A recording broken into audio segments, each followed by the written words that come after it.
علم دین کی فضیلت قرآن و حدیث میں تو آئی ہی ہے، لیکن میں ایک اور انداز سے عقلی طور پر علم دین کی فضیلت پیش کرتا ہوں۔ ابھی جو تقریر میں نے کی ہے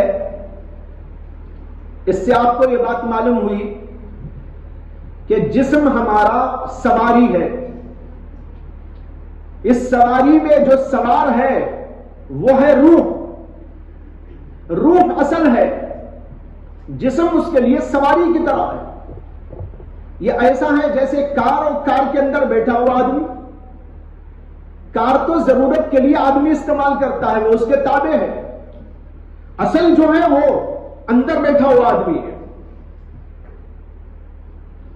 یہ بات میں کہہ چکا ہوا۔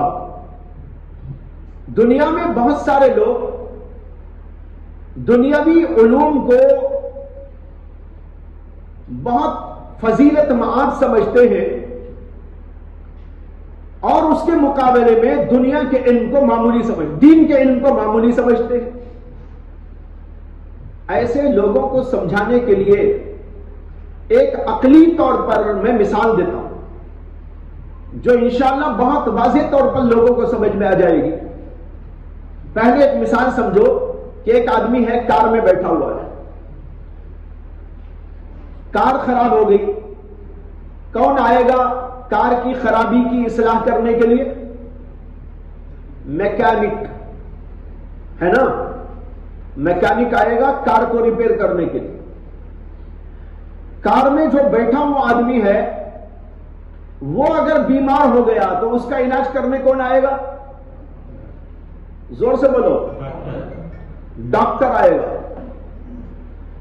لوگوں سے پوچھو کار کا علاج کرنے والا جو ہے میکینک، اس کے پاس کا کار کی میکینکی کا علم یہ فضیلت مآب ہے، یا ڈاکٹر جو انسان کی تشخیص اور اس کے امراض کو دیکھ کر اس کا علاج کرنے والا ہے، اس کے پاس جو ڈاکٹری کا علم ہے وہ علم زیادہ ہے، بہتر؟ ہر آدمی کہے گا ارے بھائی میکینک کی کیا حیثیت ہے، اس کے مقابلے میں ڈاکٹر کا علم تو بہت بڑا ہے۔ جی ٹھیک ہے، بالکل صحیح بات ہے، اس میں کوئی شک بھی نہیں ہے، میکینک کی کوئی حیثیت نہیں ہے۔ حیثیت نہیں کا مطلب اس کے مقابلے میں نہیں ہے، ورنہ تو وہ بھی بہت بڑی حیثیت رکھتا ہے۔ ڈاکٹر صاحب بھی اس کے محتاج ہو جاتے ہیں۔ کار چلاتے چلاتے کچھ ہو گیا کار کو، ڈاکٹر صاحب بھی محتاج بن کر میکینک کی دکان پہ کھڑے رہتے ہیں۔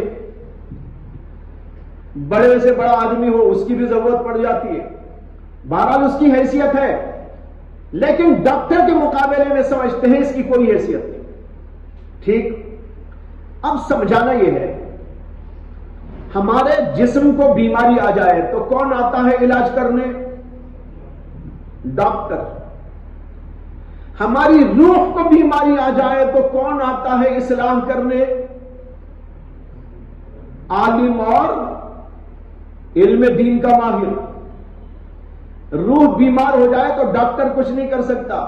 کسی ڈاکٹر کو پوچھو جو دل کا ڈاکٹر ہو، میرے دل کے اندر غصے کی بیماری ہے، میرے دل کے اندر حسد کی بیماری ہے، میرے دل کے اندر کفر کی بیماری ہے، میرے دل کے اندر شرک کی بیماری ہے، میرے دل کے اندر حسد کی بیماری ہے، ذرا ڈاکٹر صاحب آپ تو ماشاءاللہ ڈاکٹر ہیں، دل کے ڈاکٹر، میرے دل کے ڈاکٹر دل کی اصلاح فرما دیجئے۔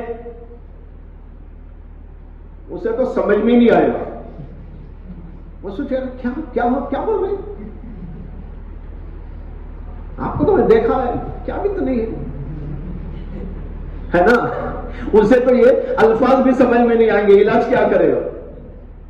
تو بہرحال میں بول رہا ہوں، کار ریپیئر کے موڈ میں آئی تو میکینک آتا ہے، اندر بیٹھا ہوا آدمی بیمار ہو جائے تو ڈاکٹر علاج کرنے آتا ہے۔ یہاں پر ہم کہتے ہیں سواری کا علاج کرنے والا میکینک کوئی حیثیت نہیں رکھتا.